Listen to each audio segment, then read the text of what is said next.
नमस्कार student MP nursing channel में आपका बहुत बहुत स्वागत है। ये है हमारा जूलॉजी का पार्ट 2। पार्ट फर्स्ट हमने पिछले वीडियो में डिस्कस कर चुके थे। ये बहुत ही इंपॉर्टेंट है। नर्सिंग के जितने भी प्री एग्जाम है एएनएम जेएनएम बीएस नर्सिंग उनके लिए बहुत इंपॉर्टेंट रहने वाला है।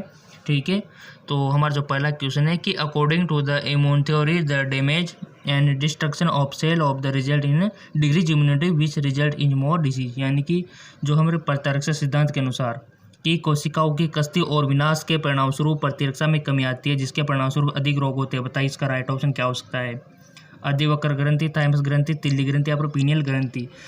स्पेशल वीडियो भी बना दूंगा आपके लिए हमारे जो ह्यूमन की ग्लैंड से कौन सा हार्मोन सीक्रेट होते हैं, उनका क्या फंक्शंस है। ठीक है, इनके ऊपर मैं स्पेशल वीडियो बना दूंगा। बट यहाँ पर जो 4 ऑप्शन दिए हुए हैं, आपको कोई भी 1 ऑप्शन सेलेक्ट कर लेना है यहाँ से। ठीक है, कर लिया होगा अपने माइंड में। ठीक है, सही थॉट बना लेना है या फिर आप कागज़ पे भी लिख सकते हो। उसके बाद इसका मैं आंसर बताने जा रहा हूँ, फिर मैच करा लेना कि हमने जो थॉट बनाया था, थिंकिंग बनाई थी, वो सही थी या गलत। ठीक है, आई होप आपने सिलेक्ट कर लिया होगा। सो स्टूडेंट्स का राइट ऑप्शन हो जाएगा थाइमस। ठीक है, ये होती है कि इसके प्रतिरक्षा में कमी आती है और ये धीरे धीरे डिक्रीज होती रहती है ओल्ड एज तक ये बिल्कुल ही नष्ट हो जाती है। इसलिए तो हमारी इम्यूनिटी कम हो जाती है ओल्ड एज में। ठीक है, तो ये उम्र के साथ घटती जाती है थाइमस ग्रंथि। ठीक है, क्लियर है। अब चलते आगे। चैनल को सब्सक्राइब नहीं किया तो सब्सक्राइब कर लेना, देख लेना अभी। अगला क्वेश्चन है हमारा PBR 322 में PST फर्स्ट और PBU फर्स्ट स्थलों के मध्य जीन ऑफ इंटरेस्ट को कॉलोन किया जाता है। परिणामी प्लाज्मिड में प्रतिजैविक युक्त माध्यम में वृद्धि करने की क्षमता होती है। केवल एम्पिसिलिन उपयोग में से कोई नहीं, केवल टेट्रासिलिन, एम्पिसिलिन और टेट्रासिलिन दोनों। सीधा सा क्वेश्चन है, सभी को आ गया होगा। ठीक है, तो सबको बताए केवल टेट्रासिलिन हमारा राइट ऑप्शन हो जाएगा। ठीक है, एम्पिसिलिन और टेट्रासिलिन ये मेडिसिन भी आती है, मैं आपको बता दूं। अगला क्वेश्चन बहुत ही इंपॉर्टेंट, बहुत ही important, very very very important. ये क्वेश्चन अक्सर पूछा जा सकता है 2020 या फिर आने वाले एग्जाम्स में। ठीक है, क्वेश्चन है कि in the menstrual cycle lowering of the which hormone cause menstrual cycle, यानी कि कौन सा हार्मोन मासिक धर्म को रोकता है। मासिक धर्म में किस हार्मोन के कम होने से मासिक धर्म होता है। ये ऐसे पूछ रहा है, कम नहीं, कि कौन से हार्मोन के कम होने से मासिक धर्म होता है, यानी कि MC आती है। बताइए। अब आपको अगर पता होगा आर्थो चक्कर मेंस्ट्रुअल साइकिल के बारे में तो आप इसको इजीली कर सकते हो। वो डायग्राम अगर आपको पता होगा इस प्रकार का, यहाँ पर जो था पीयूष ग्रंथि, यहाँ पर ओवेरी और यहाँ पर डेज थे 1 से 29 तक, और यहाँ पर ग्राफ थी, याद आ गया होगा कुछ इस प्रकार का आपके NCERT में, और यहाँ पर दिया हुआ था डेज का। ठीक है, तो अब तो याद आ गया होगा। सो स्टूडेंट, आपको पता है कि कार्पस लूटियम आप जानते हो, कार्पस लूटियम ओवुलेशन होने के बाद एग रिलीज हो जाता है और फिर वो जो बचा रहता है उसका कार्पस लूटियम बन जाता है। ये क्या सिक्रेशन करता है, प्रोजेस्टेरोन हार्मोन का सिक्रेशन करता है। अगर फर्टिलाइजेशन नहीं होता है तो ये कार्पस लूटियम किस में बदल जाता है, कार्पस एल्बुकेंस में। परिणामस्वरूप क्या होता है, प्रोजेस्टेरोन हार्मोन का स्त्रावण कम हो जाता है, क्योंकि ये तो सिक्रेशन कर रहा था और ये कार्पस एल्बुकेंस में बदल गया, तो फिर कार्पस लूटियम तो रहा ही नहीं। यानी कि किस हार्मोन की कमी होगी, प्रोजेस्टेरोन। यानी कि अब क्या होगा, MC मेंस्ट्रुअल साइकिल। तो अब तो बता सकते हो कि किस हार्मोन की कमी से ऐसा हुआ। सिंपल, प्रोजेस्टेरोन, रटने वाली बात ही नहीं है। ठीक है, तो ये मोस्ट इंपॉर्टेंट है, इसको आप गांठ बांध लेना है, एक प्रकार से कंटेस्ट याद कर लेना इसको। मेंस्ट्रुअल साइकिल किस हार्मोन की कमी से होता है, किस हार्मोन की डेफिशिएंसी से MC आती है। सो सिंपल से बात है, प्रोजेस्टेरोन, क्योंकि कार्पस लूटियम कार्पस एल्बुकेंस में बदल जाता है। ठीक, कोई डाउट कमेंट कर देना फिर कोई डाउट हो तो। अब चलते आगे। अगला क्वेश्चन है हमारा, in which group the mode of reproduction in only sexual, यानी कि किस समूह में प्रजनन की विधि केवल लैंगिक है, यानी कि सेक्सुअल है। बताइए। टिनोपोरा, पोरिफेरा, प्रोटोजोआ या फिर सिलेंट्रेटा। पढ़ा हुआ है, 11th का क्वेश्चन है, 11th का क्वेश्चन है, 11th का।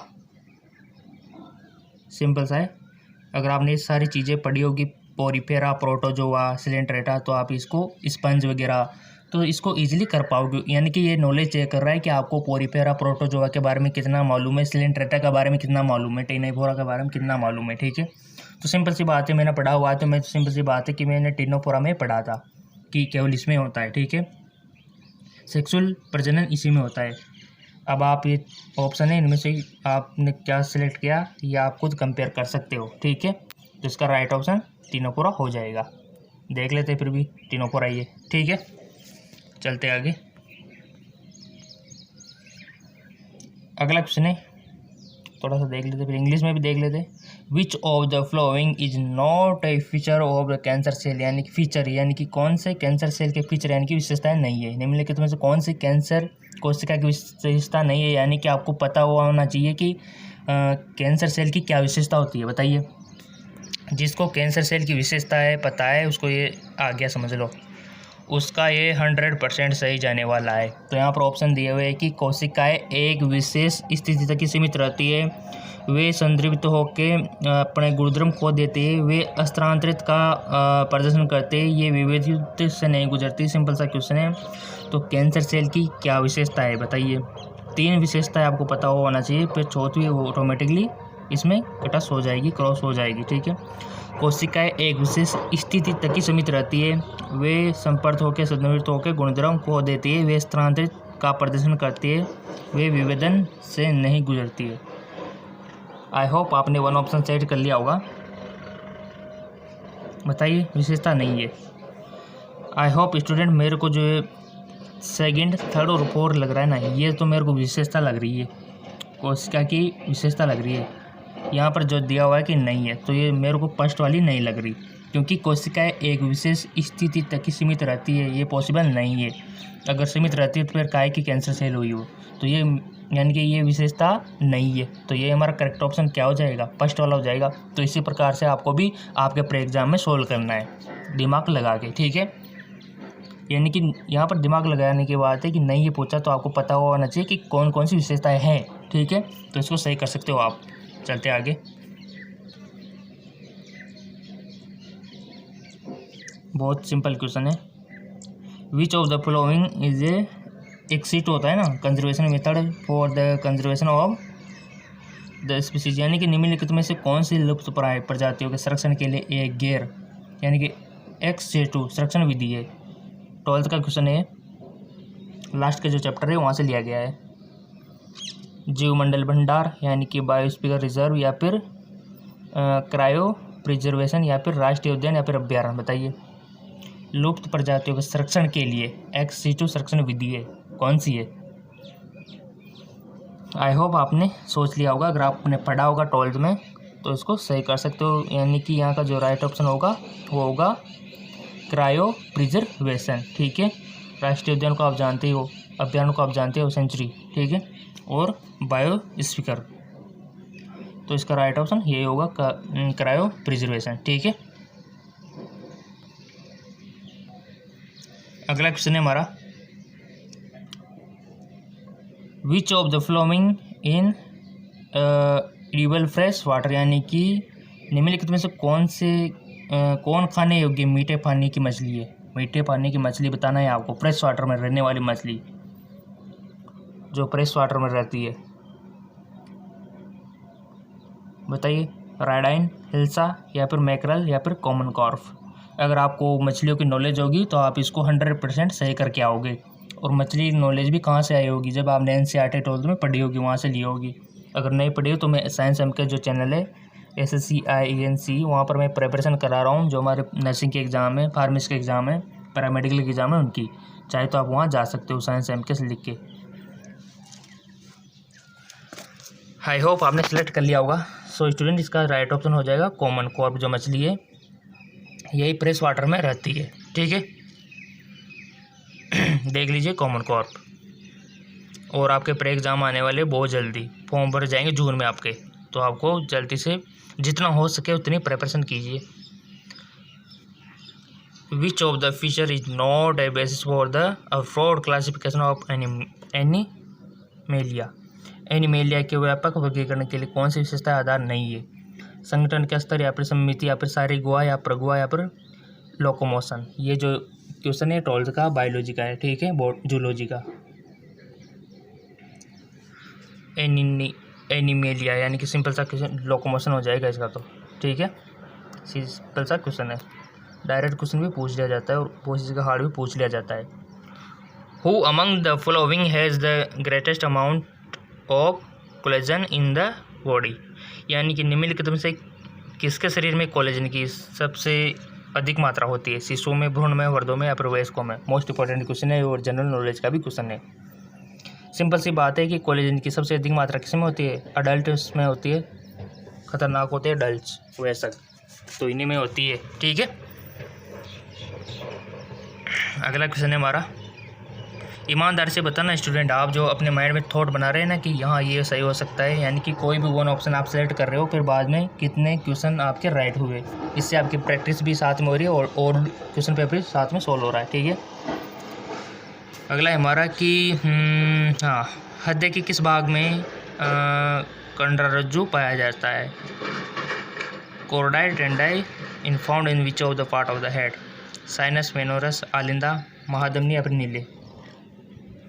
सिंपल सी बात है, वेंट्रिकल्स में पाए जाते हैं। ठीक है, नीले में। हेड के बारे में नॉलेज होगी तो आप इजीली कर पाओगे इसे। हेड के बारे में पूरा पढ़ लेना और किडनी, लंग्स, इन सब के बारे में अच्छे से पढ़ लेना। Spleen question. अगला क्वेश्चन है हमारा, किसी बच्चे में एक ही समय पर प्रोटीन और ग्लूकोजन कैलोरी मान की कमी होने पर एक बीमारी हो जाती है, वो क्या है? सो स्टूडेंट, यहाँ पर जो पूछा जा रहा है आप देख सकते हो, डेफिशिएंसी ऑफ प्रोटीन, यानी कि प्रोटीन की कमी से कौन सा रोग होता है, ये आप अनुमान लगा सकते हो। अगर आपने पढ़ा होगा, बचपन से पढ़ते आ रहे होंगे, इंटरेस्टेड होंगे आप बायोलॉजी के, तो आपको 100% सवाल आ जाएगा।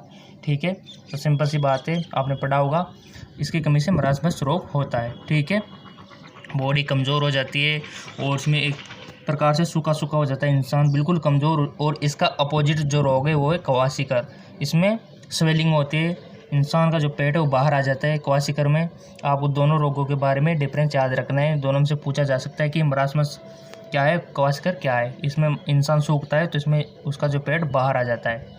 ठीक है, और स्वेलिंग सी रहती है। ठीक है, तो ये होता है क्वासिकर।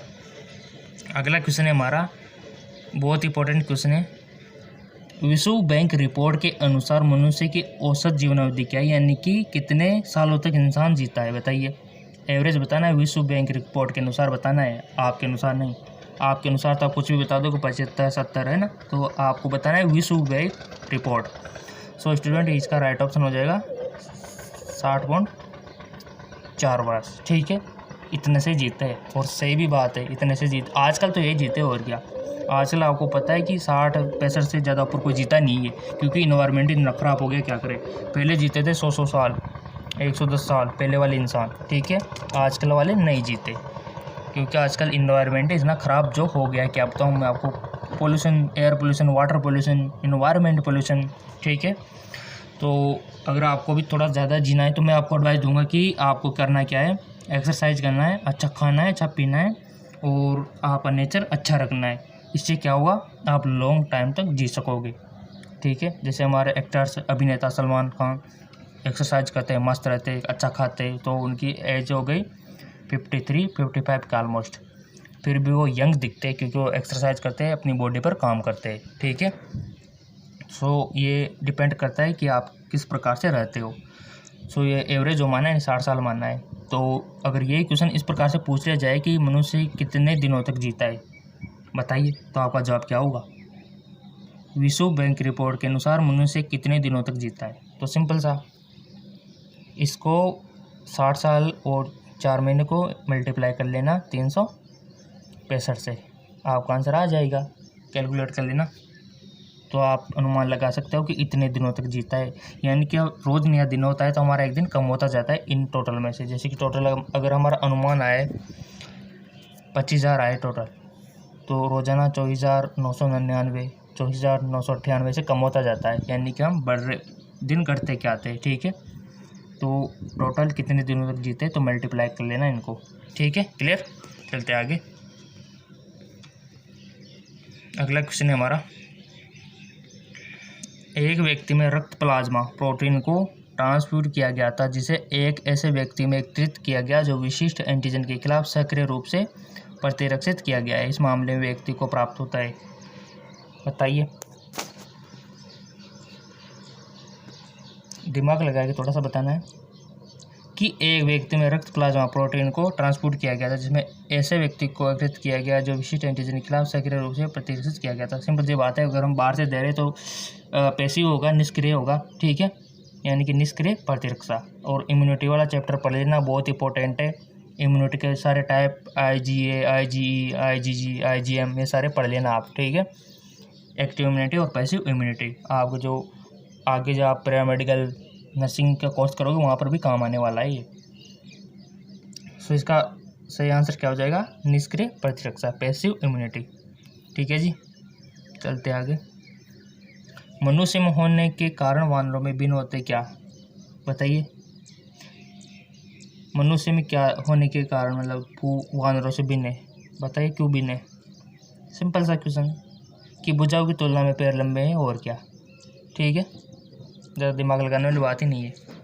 अगला क्वेश्चन है, त्रिपद नामकरण नामों को संदर्भित करता है, बताइए। पादप टैक्सा या फिर टैक्सा के लिए, पशु टैक्सा के लिए या सूक्ष्म जीवों के लिए। सिंपल सा क्वेश्चन है, सबने कर दिया होगा। इसका जो राइट ऑप्शन होगा पादप वर्गीय टैक्सा के लिए, ठीक है, ये हमारा राइट ऑप्शन हो जाएगा। सो स्टूडेंट, ये हमने जूलॉजी का पार्ट 2 यहाँ डिस्कस कर लिया है। अगर आपने पार्ट 1 नहीं देखा है तो नीचे डिस्क्रिप्शन लिंक दिया हुआ है, जूलॉजी का पार्ट 1 आप देख लीजिए। अगर आपने बॉटनी का नहीं देखा है तो बॉटनी का भी देख लीजिए, नीचे डिस्क्रिप्शन में दिया हुआ है लिंक, ठीक है। तो आपको डिस्क्रिप्शन मिल जाएंगे जूलॉजी का पार्ट 1 और बॉटनी के पार्ट, सारे पार्ट, ठीक है। तो वीडियो कैसा लगा कर दीजिए लाइक और चैनल को कर दीजिए सब्सक्राइब, ताकि आपको नर्सिंग से रिलेटेड सारी जानकारी मिलती रहे। ANM, JNM और BSc नर्सिंग, इनके फॉर्म कब भरेंगे, रिजल्ट कब आएगा, सारी जानकारी, ठीक है। तो कोई भी आपको चाहिए तो कमेंट करके बता दीजिए।